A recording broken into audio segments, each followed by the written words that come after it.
জয় জয়, রাধারমণ হরি গোবিন্দ জয় জয়, হে কৃষ্ণ গোবিন্দ হরে মুরারি, হে নাথ নারায়ণ বাসুদেব,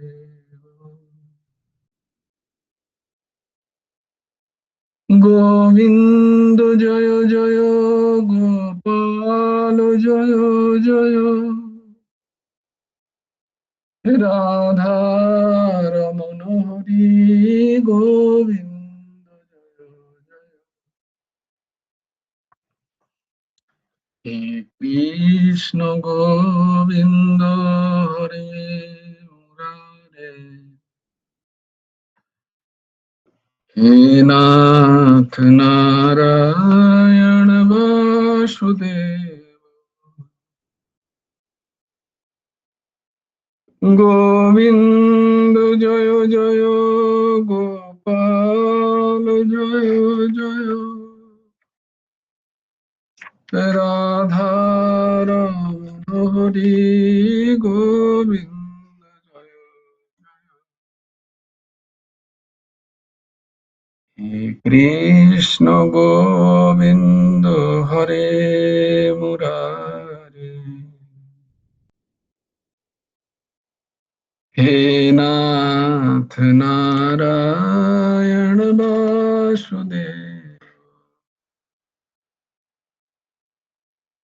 গোবিন্দ জয় জয়, গোপাল জয় জয়,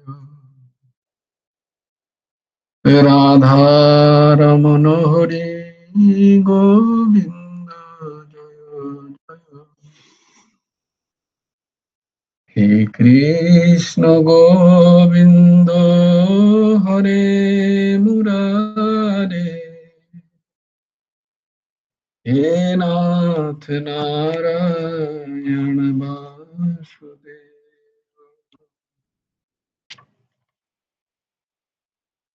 রাধে শ্যাম রাধে শ্যাম, শ্যাম শ্যাম রাধে রাধে,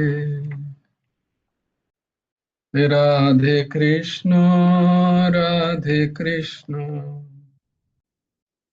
কৃষ্ণ কৃষ্ণ রাধে রাধে, রাধে শ্যাম রাধে শ্যাম, শ্যাম শ্যাম রাধে রাধে, রাধে কৃষ্ণ রাধে কৃষ্ণ, কৃষ্ণ কৃষ্ণ রাধে রাধে,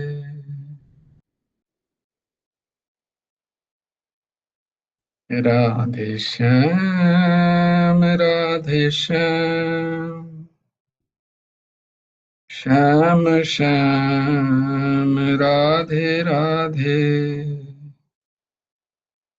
রাধে কৃষ্ণ রাধে কৃষ্ণ, কৃষ্ণ কৃষ্ণ রাধে রাধে, রাধে শ্যাম রাধে শ্যাম, শ্যাম শ্যাম রাধে রাধে, রাধে কৃষ্ণ রাধে কৃষ্ণ, কৃষ্ণ কৃষ্ণ রাধে রাধে, রাধে শ্যাম রাধে শ্যাম, শ্যাম শ্যাম রাধে রাধে, রাধে কৃষ্ণ রাধে কৃষ্ণ, কৃষ্ণ কৃষ্ণ রাধে রাধে,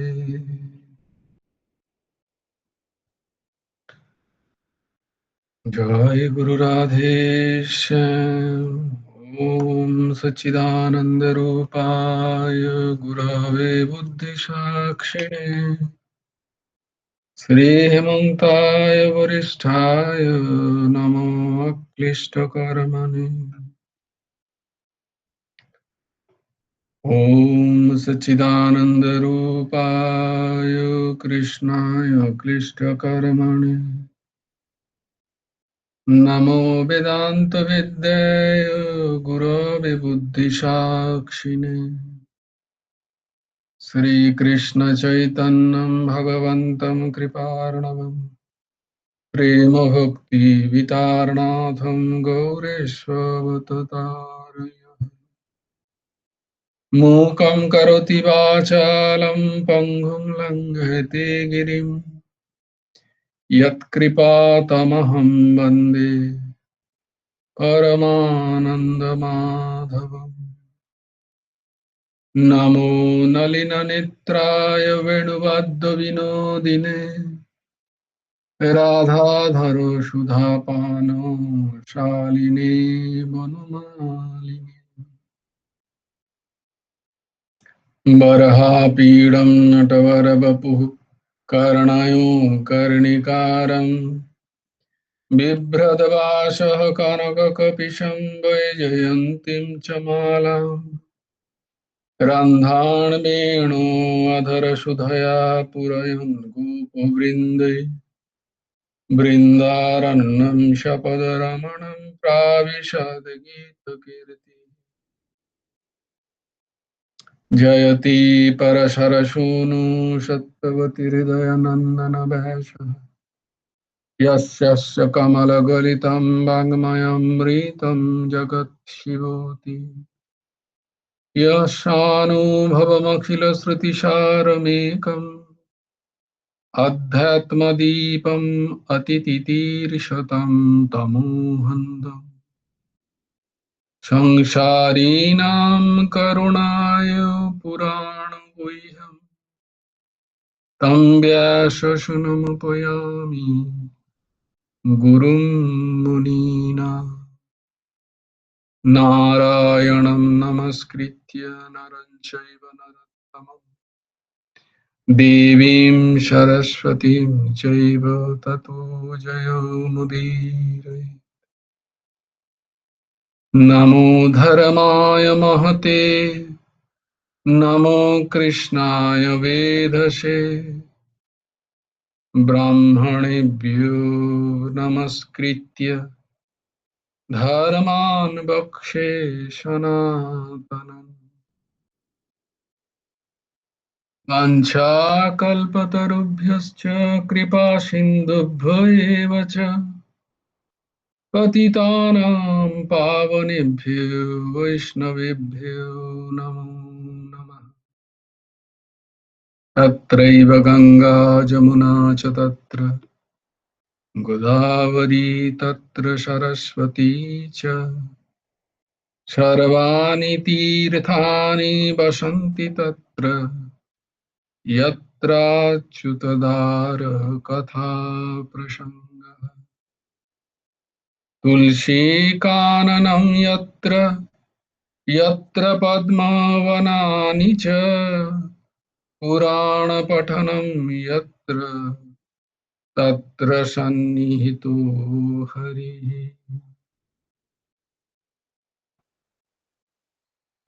नमो धर्माय महते नमो कृष्णाय वेधसे ब्राह्मणेभ्यो नमस्कृत्य धर्मान् वक्षे सनातनम्।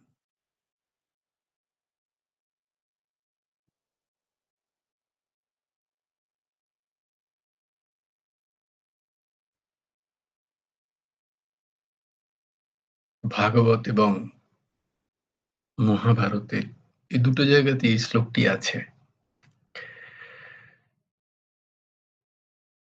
যেখানে ব্যাস ভগবান বলছেন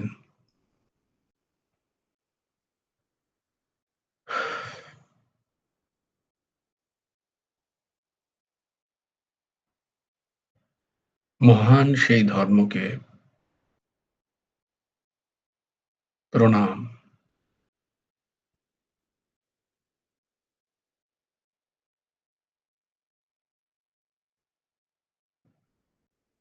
যে ধর্ম যে ধর্ম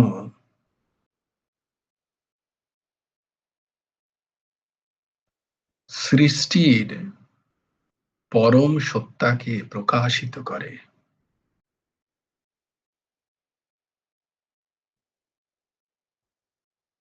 বুদ্ধি সত্তার প্রতি, সেই পরম, যা সৎ,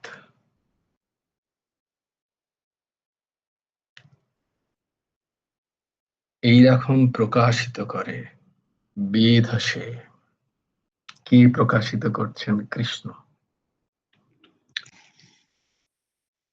যিনি কর্ষণ করছেন। ব্রাহ্মণেভ্যো নমস্কৃত্য ধর্মান বক্সে সনাতন। সেই ধর্মের যা শাশ্বত, যা শাশ্বত নিত্য,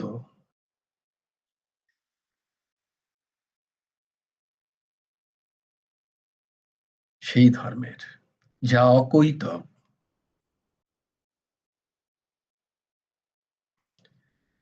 যার মধ্যে কোনো ছলাকলা নেই, যা ঘোরানো পেঁচানো নয়, যা সোজা সাপটা, যেটা মূল,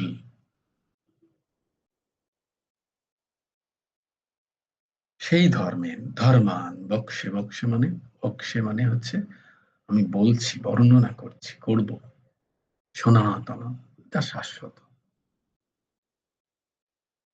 তো ভাগবত ধর্ম হচ্ছে শাশ্বত ধর্ম।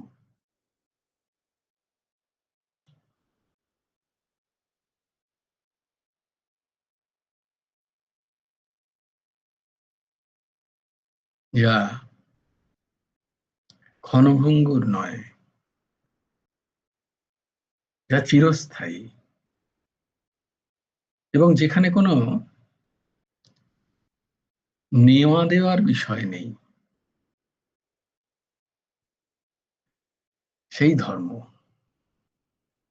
কথা আমি বলবো। এরকমটা ব্যাসদেব বলছেন ভাগবতে এবং মহাভারতে।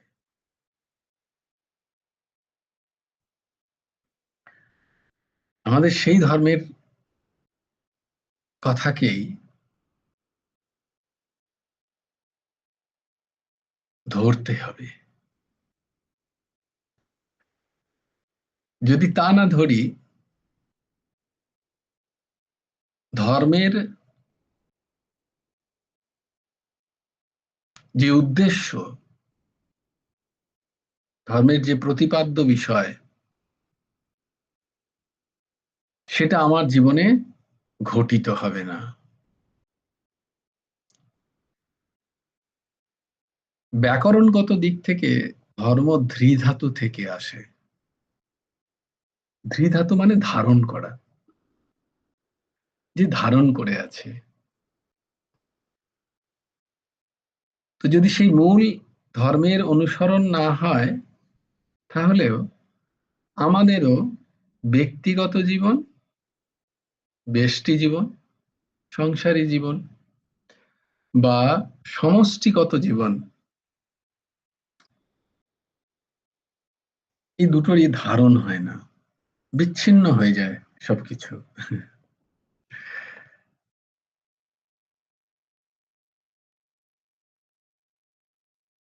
তো যত আমরা ধর্মের মূল যে বিষয়, সেটা থেকে সরে গিয়ে আমাদের জীবন যত অন্য খাতে বইবে, তত বেশি আমাদের জমাট বাঁধা হবে না, নিজেদেরকে ধারণ ক্ষমতা আমরা হারাই, চিত্ত চঞ্চল হয়। তো সেই ভাগবত, ভাগবত যখন হবে, এখন যখন ভাগবতীয় আলোচনা হবে, তখন সেখানে অন্য কোনো বিষয়ে কোনো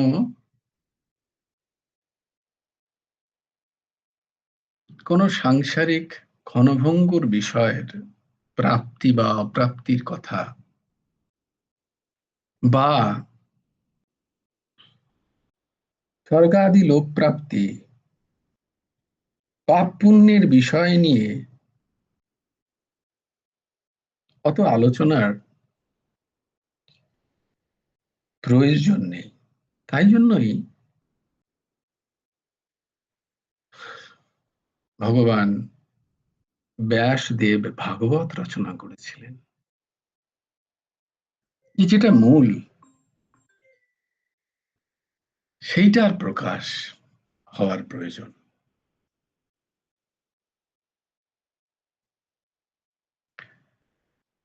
আর সেইটাই করার জন্য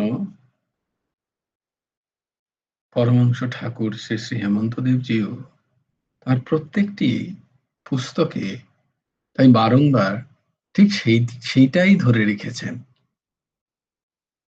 তিনি আর অন্য কোনো ছোট ছোট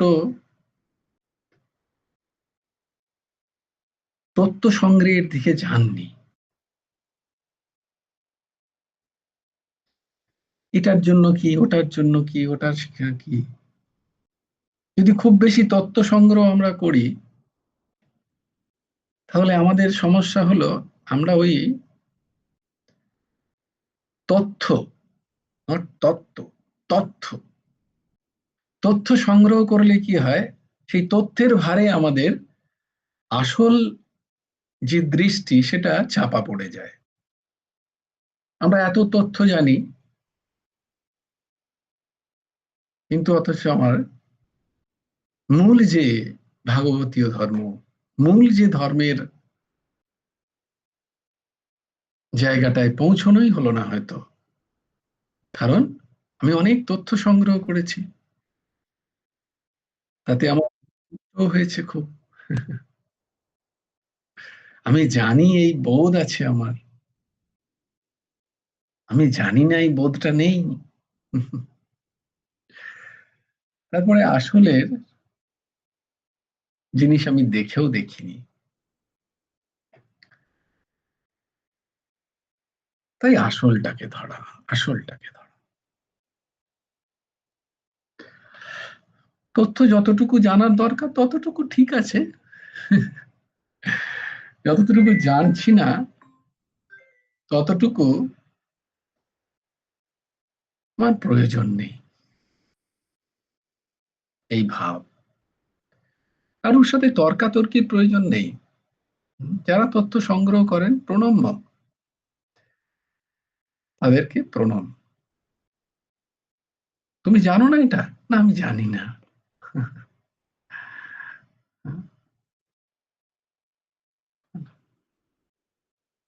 এটা জানলে কি হবে, সেটা না জানলে কি হবে, এই তর্কাতর্কিতে আমার সময় নষ্ট করার প্রয়োজন নেই। তাই মূলটাকে ধরা বারংবার। আমরা ছিলাম ঠাকুরের লেখা বিবেকী মনের খোরাকের। আমরা দেখেছিলাম যে প্রবৃত্তির প্রবৃত্তির ব্যাখ্যা আমরা সেদিন পেয়েছিলাম। ভক্তিযোগে দুটো পথ, একটা প্রবৃত্তিগত আর একটা হচ্ছে নিবৃত্তিগত।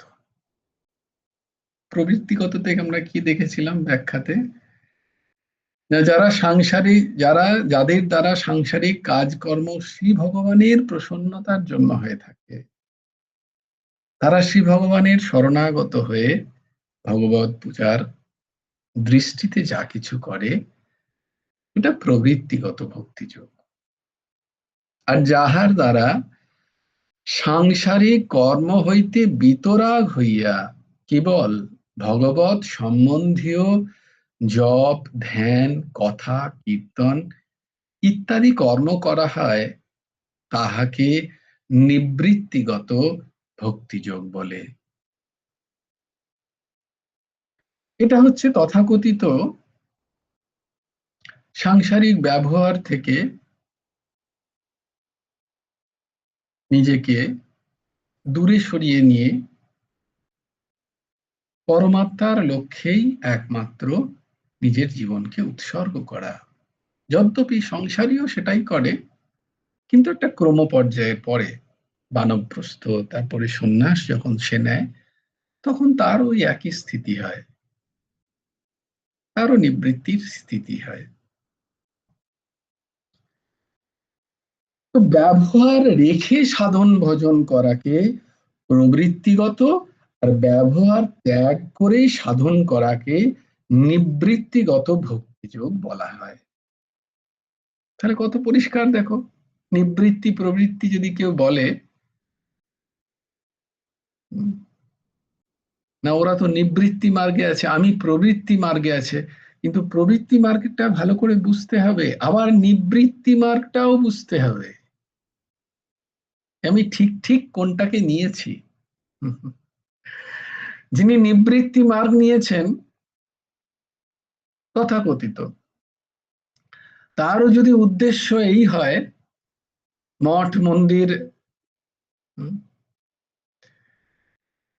পুণ্য আদি কর্মের প্রতি, পরমাত্মা যদি তার লক্ষ্য না হয় ধ্যানের, তাহলে তার বেশ ধারণ হয়েছে, নিবৃত্তি হয়নি। আবার প্রবৃত্তিগত যাদের, যদি তার সমস্ত কর্মচেষ্টাতে ভগবানের প্রসন্নতা যদি না হয়, ভগবদীয় সেবার জন্য তার কর্মচেষ্টা যদি না থাকে, তাহলে তারও পথ ভুল রাস্তায় চলছে, ধর্মের অনুসরণ হচ্ছে না। মূল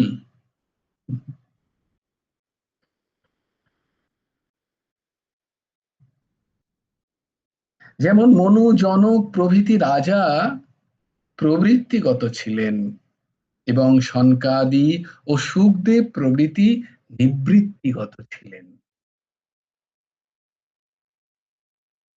জনক রাজা, তিনি রাজত্ব করছেন, কিন্তু পূর্ণ তত্ত্বজ্ঞানে প্রতিষ্ঠিত।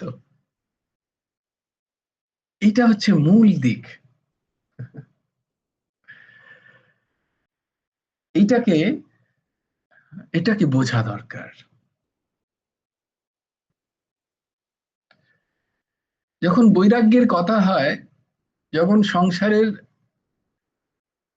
উৎপত্তিশীল বিষয়গুলোর ভোগ প্রবৃত্তিতে যেগুলো লাগে, তার যে ক্ষণভঙ্গুরতা দেখিয়ে যখন কোনো সৎসঙ্গ হয়, তখন স্বাভাবিকভাবেই যারা সংসারে আছে, তথাকথিত সংসারে ভাবে যে আমি সংসারী, তারা ভাবে না এই সৎসঙ্গ আমার জন্য নয়, আমরা তো সংসারী, আমাদের স্ত্রী পুত্র কন্যা ঘর পরিবার, এটা সংসার নাকি?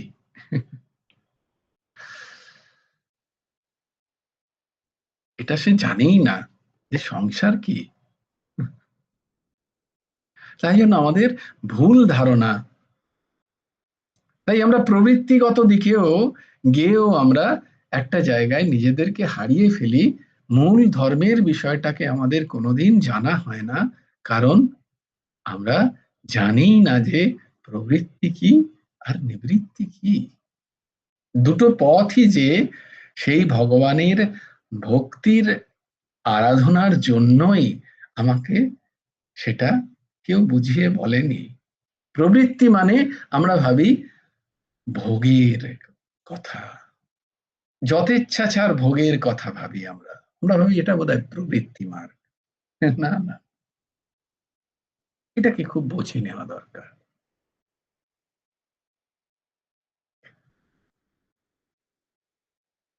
যাহা হোক, ভক্তিযোগ ভগবত পরায়ণা হইতে আরম্ভ। আমি কোন যোগে আছি? আমি যদি ভক্তি যোগে আছি, তাহলে ভক্তিযোগের প্রথম সোপান হলো, প্রথম সিঁড়ি হলো যে তুমি ভগবত পরায়ণ কিনা, তোমার চেষ্টা ভগবান ভগবত প্রসন্নতার জন্য কিনা, এবং ভগবত পরায়ণতেই সমাপ্তি। কি অদ্ভুত কথা! আমার শুরুটাও তাই, আর ভক্তিযোগের সমাপ্তি সিদ্ধিও তাই। ভগবত পরায়ণতার শুরুতেই ভক্তির শুরু, আর সেই পরায়ণতে পূর্ণ নিষ্ঠাই ভক্তির পরাকাষ্ঠা, পূর্ণ নিষ্ঠা। ভক্তিযোগ সবকিছুই বাসুদেব, এই অনুভব হওয়ার ফলে প্রাণী মাত্রের প্রতি বিশেষভাবে মিত্রতা ও করুণার উদ্রেক হয়।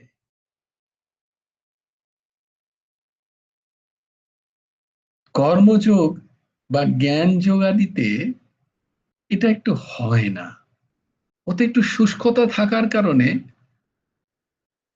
বৈরাগ্য তো এখানেও আছে, ওখানেও বৈরাগ্য আছে, কিন্তু ওখানে বৈরাগ্য যেহেতু জ্ঞান মিশ্রিত, তাই জন্য ওখানে এই করুণা, দয়া, সবার প্রতি মিত্র ভাবাপন্নতা একটু কম দর্শন হয়। ভক্তি যোগের ক্ষেত্রে প্রাণী মাত্রে, প্রাণী মাত্রে সেখানে মৈত্র করুণা এ বাচা, আমরা পড়ব দ্বাদশ অধ্যায়। ভক্তিযোগীর কর্মাভিমান থাকে না। যিনি ভক্তিযোগী তার কোনো কর্মে অভিমান থাকে না, কারণ সে প্রথম থেকেই ভগবত নিষ্ঠ হয়। মানে সে জানে যে আমি নিমিত্ত মাত্র, নিমিত্ত মাত্র ভব সব্যসাচী। আমি কোনো কর্মের হেতু নই, আমি কোনো কর্মের কারণও নই, আবার আমি কোনো কর্মের কর্তাও নই। তাই আমি যেহেতু কোনো কর্মের কারণ কর্তা দুটোই নই, তাহলে আমি নিমিত্ত মাত্র প্রত্যেক কর্মের। আর যদি কোনো কারণে অভিমান এসেও যায়, আমি যদি একবার বলে গিয়ে থাকি ভগবানকে, হে প্রভু আমি তোমার, তারপরে যদি সেই সাধনে আমার চিত্ত লেগে থাকে, আমার যদি নিষ্ঠা থাকে, তাহলে বলছে কখনো যদি ওই কর্ম সাধন করতে করতে মনের মধ্যে কখনো যদি অভিমান এসেও যায়, কোনো কর্মের প্রতি যদি কর্তৃত্ব অভিমান এসেও যায়, তথাপি তাকে নাশ করার দায়িত্ব শ্রী भगवानेर।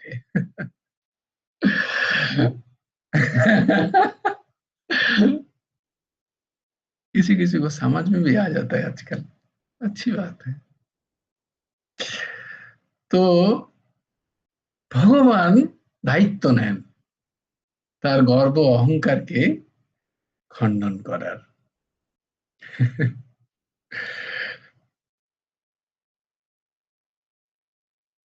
ভক্তের নহে, ভক্তের খেয়াল রাখার কোনো প্রয়োজন নেই। ভক্তের হয়তো কর্তৃত্ব অভিমান এসে গেল, অহংকার এসে গেল, ভগবান ঠিক করে দেবেন, কোনো চিন্তা নেই। এই ভাব, এই জন্য ভক্ত খুব নির্ভয় থাকে। হুম? যে আমার যদি, আমি তো কিছু করি না, আমার তো কোনো করার নেই, আমি তো ভগবানেরই হয়ে আছি, তো যদি কোনো কর্মে যদি আমার অহম এসেও গিয়ে থাকে, কারণ সে তখন ভক্ত, তখন কি করে, যদি ভক্ত বুঝতে পারে কি হয়, তখন ভগবানের শ্রীচরণে গিয়ে সে বারবার ক্রন্দন করে, প্রার্থনা করে, হে প্রভু বাঁচাও বাঁচাও।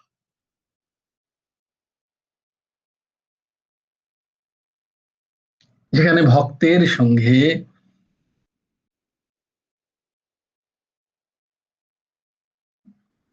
ভগবানের একান্ত বোধ, সম্বন্ধ বোধ তৈরি হয়েছে, তখন সেই ভক্ত বলে আমি কোথায় যাব, কার কাছে যাব,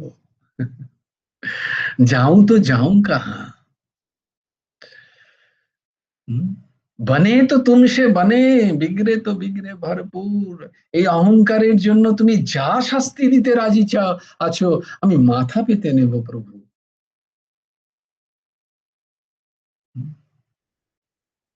আমায় ক্ষমা করো, ক্লান্তি আমার ক্ষমা করো। মনের কোথাও ক্লান্তির জন্য আহ, অহং প্রবেশ করে গেছে।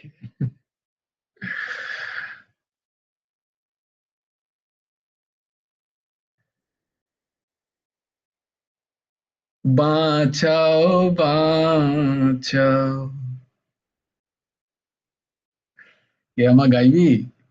যেখানে ভক্তের সঙ্গে ভগবানের ঘনিষ্ঠ সম্বন্ধ দেখো এখানে, কারণ ভক্তিযোগী শ্রী ভগবদ নিষ্ঠ, তার আর অন্য কোথাও নিষ্ঠা নেই, সে আর অন্য কোথাও গিয়ে কাঁদে না, তার ভগবানের নিষ্ঠা জন্মেছে।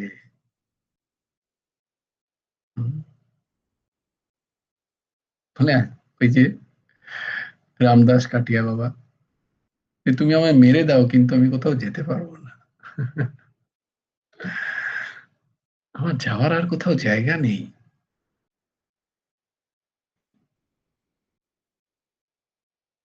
যেখানে ভক্তের সঙ্গে ভগবানের ঘনিষ্ঠ সম্বন্ধ, সেখানে ভগবানের গুণ দেখা যাইলেও স্তুতি, প্রার্থনা বা প্রশ্ন কিছুই থাকে না। কারণ যখন আমি ভগবানের এবং ভগবান আমার, এখন ভগবানের বৈশিষ্ট্য কি যা আমাতে নেই? আমি আবার বিচার কিসের? সমস্ত বিচার শূন্যতা যেখানে হয়ে গেছে, আমি অনেক বিচার করেছি, অনেক ভটকেছি, অনেক চারিদিকে উম, করে আজকে তোমার কাছে এসছি, আর আমার কোথাও জায়গা নেই। তখন ভগবান বিচার করেন, বিচার করেন তোমাকে পরীক্ষা করানোর জন্য। কেউ এদিক থেকে এসে বলল, কেউ ওদিক থেকে বলল, না না এই জায়গাটা কি ঠিক? গরিব দাস ছিলেন, এই রামদাসজি কাঠিয়া বাবারই শিষ্য, গরিব দাস। রামদাস কাঠিয়া বাবা এমন কোনোদিন নেই যে গরিব গরিব দাসকে বকেননি, ঝকেননি, মারেননি। প্রত্যেক দিন অকথ্য গালাগাল দিতেন, একটু এদিক থেকে ওদিক ভুল হলেই চেঁচাতেন, বাজে বাজে কথা বলতেন, মাঝে মাঝে পেটাতেনও। গরিব দাস তার একান্ত সেবক। একদিন ওরকমই হলো কুম্ভে, গরিব দাসজি আর এই রামদাস কাঠিয়াজি বাবার প্রচুর বাঙালি শিষ্য ছিল, এখনো আছে বাঙালি অনুযায়ী কাঠিয়া বাবার। তো বাঙালিরা স্বাভাবিকভাবেই খুব বেশি তারা, বলা উচিত নয় আমার, তারা খুব কৌতূহলী, বাঙালি মায়েরা বিশেষ করে। তো গরিব দাসজি যখন কাঠিয়া বাবার, রামদাসজি কাঠিয়া বাবার যখন সেবা প্রসাদ তৈরি হতো, গরিব দাসজি একটা জায়গায় ঢেকে, তো কেউ দেখলে কিন্তু আর তিনি পাবেন না, এরকম তার নিয়ম ছিল। তো গরিব দাসজি ওরকমই ইয়েতে কুম্ভে একটা জায়গায় একটা ঢাকা দিয়ে তিনি সেখানে আহ, তার প্রভু রামদাসজি কাঠিয়া বাবা জন্য প্রসাদ বানাচ্ছেন, তো একজন বাঙালি এরকমই মা কি হচ্ছে বলে, বাবার আজকে কি প্রসাদ হচ্ছে বলে দেখতে গেছে। এটা দূর থেকে কাঠিয়া বাবা দেখেছেন। গরিব দাসজি তো চেনেন, খুব কাছের হয়তো কোনো বাবার শিষ্যা, খুব কাছের শিষ্যা, তাহলে আর কি দেখতে যাবে ওরম করে। তাই খুব সাবধান। তো গরিব দাসজি বাবার প্রসাদ আদি করে যুগল কিশোরকে অর্পণ করে বাবার কাছে নিয়ে গেছে। বাবার কাছে নিয়ে গিয়ে বলছে, গরিব দাস আজ ঠিক করে প্রসাদ বানিয়েছিস? বলে, হ্যাঁ প্রভু। আমার সমস্ত নিয়ম মেনেছিস? বলে, হ্যাঁ প্রভু। আচ্ছা, আজকাল মিথ্যে কথা বলতে শুরু করেছিস? তারা হচ্ছে তোর। বলে, যে প্রসাদ যে কাঠের উনুনে বানাচ্ছিলেন সেই কাঠ, জল জ্বলন্ত কাঠ নিয়ে গরিব দাসকে পেটানি। সে এমন মার মেরেছেন যে গরিব দাস অজ্ঞান হয়ে গেছে।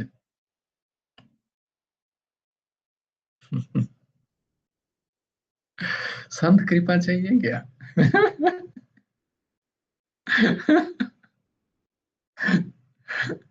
এত পেটাচ্ছেন, কারোর কথা ওনার কাছে কেউ যেত না যখন রেগে যেতেন। এত পিটিয়েছেন, গরিবদাস অজ্ঞান হয়ে গেছে।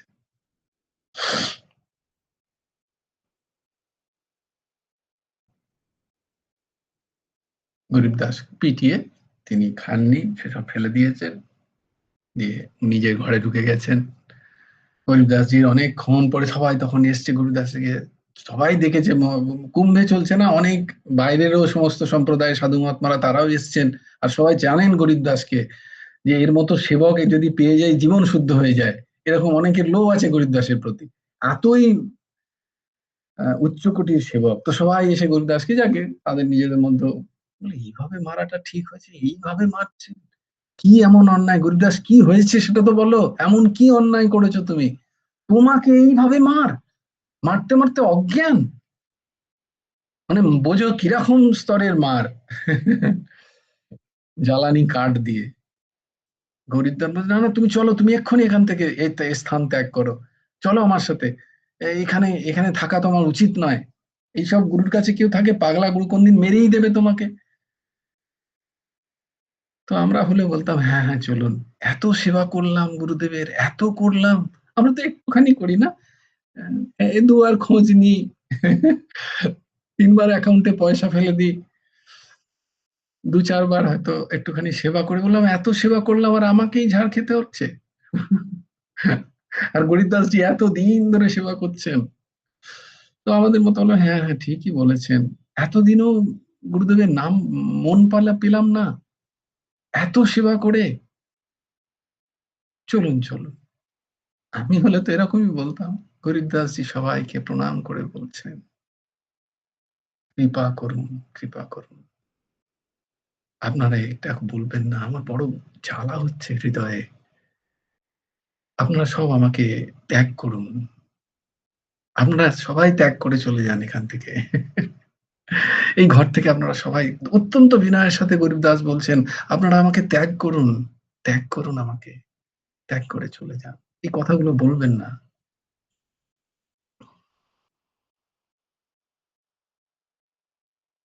আপনাকে আমাকে ত্যাগ করুন। গুরুদেব, গরিবদাসের গা দিয়ে ফেটে রক্ত বেরোচ্ছে মারার চোটে, অজ্ঞান হয়ে যাওয়া, বুঝতে পেরেছো মার খেয়ে? সবাই শুনছো খুব ভালো করে, ভক্তি এমনি এমনি পাওয়া যায় না, অত সোজা নয়।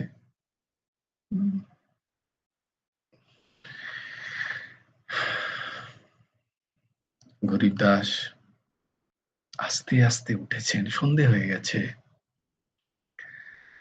কোন রকমে একটু মুখ চোখে জল দিয়ে রামদাসজি কাঠিয়া বাবার পাশ, যিনি শুয়েছিলেন তখন ওখানে, তার কাছে গেছেন, আস্তে আস্তে করে তার পা নিজের কোলে তুলে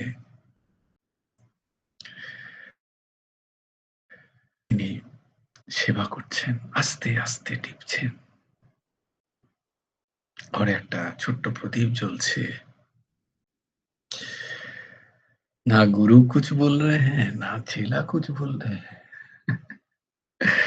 খানিকক্ষণ বাদে রামদাসজির কাঠিয়া বাবার চরণে টপ টপ করে জল পড়ছে। क्या रे गरीब दास? हाँ प्रभु। तू रो रहा है? তুই কাঁদছিস? না প্রভু। বলে, আমার পায়ে তাহলে জল কিসের? তো ऐसे ही।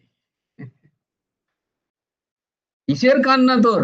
এসব নাটক আমার কাছ থেকে করতে আসছিস না, যা চলে যায় এখান থেকে, তোকে আমি ত্যাগ করেছি, চলে যা, কোনো দরকার নেই আমার এরকম সেবকের, এক্ষুনি আমাকে মুখ দেখাবি না, বেরিয়ে যা আমার এখান থেকে, নাটক করতে এসছিস? না। তাহলে কিসের জন্য কান্না? প্রভু, কান্না এই জন্যই আসছে, আজকে আমার অসাবধানতায় আপনার প্রসাদ পাওয়া হয়নি প্রভু, আমার আরো সাবধান হওয়া উচিত ছিল। আমি বুঝতে পারিনি ওই মা আপনার অত্যন্ত কাছের, তো তিনি যে এই নিয়ম জানবেন না, এটা আমার ধারণা ছিল না। আমার অসাবধানতা হয়ে গেছে। আর আমার এই অসাবধানতার জন্য, আমার এই এই এই এই দাসের এই অসাবধানতার জন্য আপনার সারাদিন আজকে আপনি উপবাস হয়ে আছেন। এই চোখের জলে কি সেটা মেটে? এই কষ্ট আমি রাখতে পারছি না। এর থেকে প্রাণ চলে যাওয়া ভালো। একে বলে সেবা। রাম রামদাসজি কাঠিয়া বাবা জড়িয়ে ধরলেন গরিবদাসকে। গরিবদাস, তুই জিতে নিলি আমাকে। যা, তুই সিদ্ধ হয়ে গেলি। কোনো সাধন নেই গরিবদাসজির। কোনোদিন কখনো বসে জপ সাধনা করতেন না, একমাত্র গুরু সেবা। কখনো গরিবদাসকে কেউ দেখেনি যে বসে সাধন করছেন, প্রটাক লাগিয়েছেন, মালা জপছেন। তুই সিদ্ধ হয়ে গেলি, যা গরিবদাস, কি চাই? বলে, আমার কিচ্ছু চাই না প্রভু, আমাকে খালি আপনার চরণ ছাড়া করবেন না, আমার কিছু চাই না, কিচ্ছু চাই না। তবুও বল, কি ইচ্ছা আছে মনে? গরিবদাস বল, তুই যা চাইবি আজকে তাই পাবি। বল, আমি সমর্থ যোগী, আজকে তুই যা চাইবি। কি চাই বল? বৈকুণ্ঠবাস? যা চাই। কি চাই বল, তোর মনের কি অভিলাষ আছে? অনেক বলার পর গরিবদাস হাত জোড় করে বলছেন, হে প্রভু, আপনারই অমৃতময়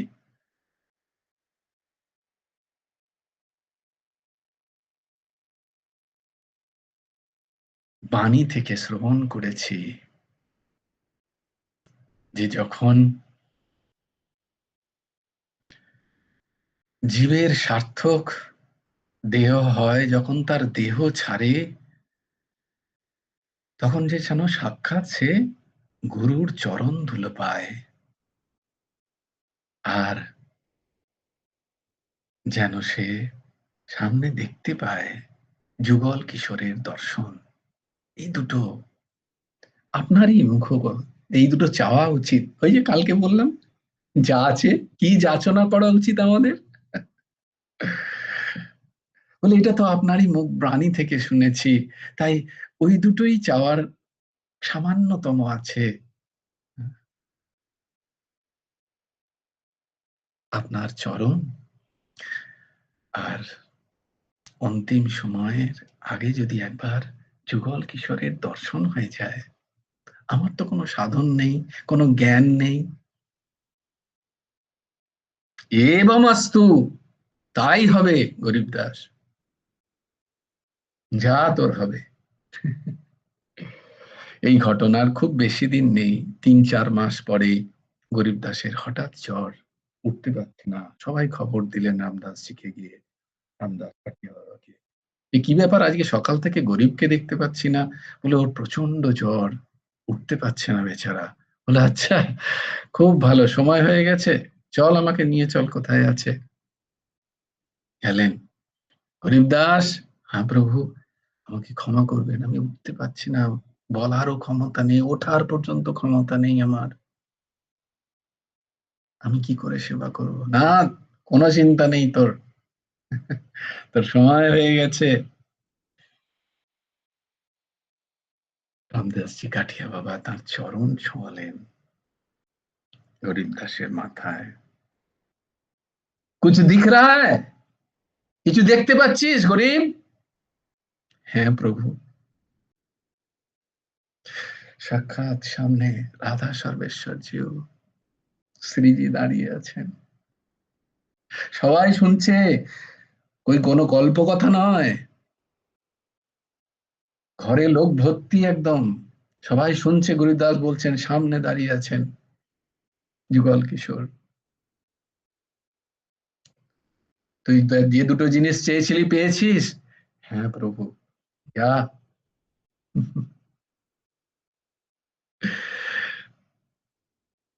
সার্থক জীবন।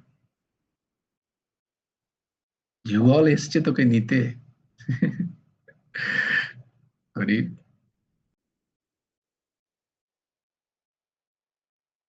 এইটা হচ্ছে ভাগবত ধর্ম।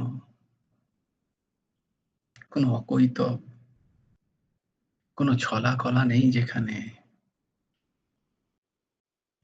মনুষ্য শরীরের সর্বোৎকৃষ্ট ফল, উদ্দেশ্য যেখানে সফল হবে,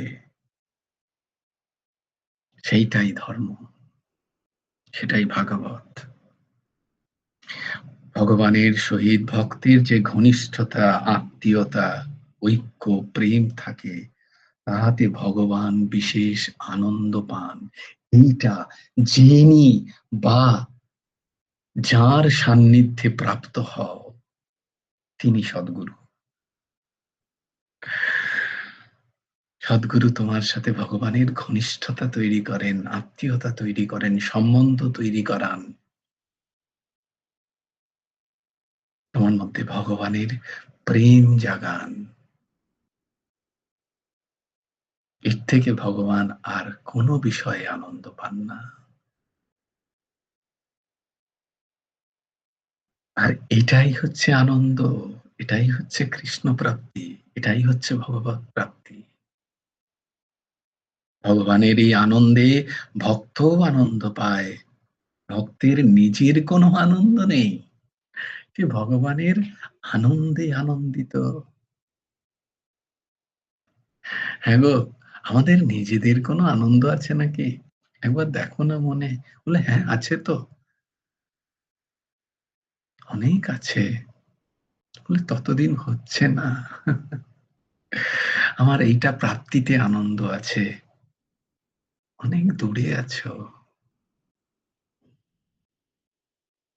এর সঙ্গে আনন্দ হয় অনেক দূরে। ভাগবত ধর্ম হচ্ছে না। কোন রূপ, কোন রস, কোন ব্যক্তি, কোন বস্তু, কোন পরিস্থিতি আমাকে আনন্দ দিচ্ছে।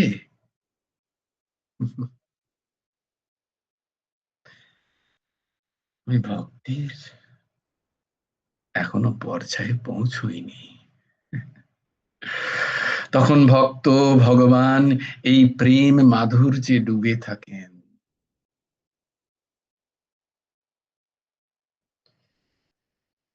বাঁচাও বাঁচাও নদী ভরা ঢেউ,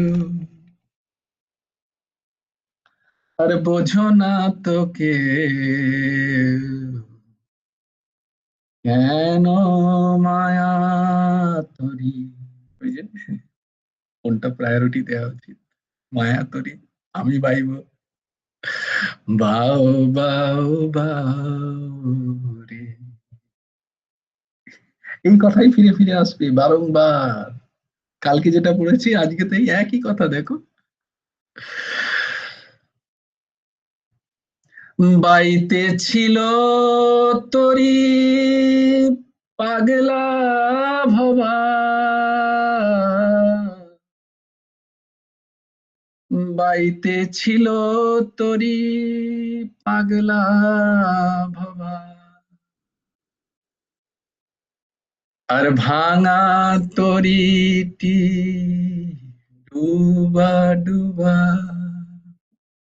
ভবসাগরে। আমি আমার তরি বাইছিলাম, তো সেই তরি তো ভাঙা। যে তরি আমি মানে অহমের তরি আমি বাইছি, সে তো ভাঙা ভঙ্গুর হবেই হবে।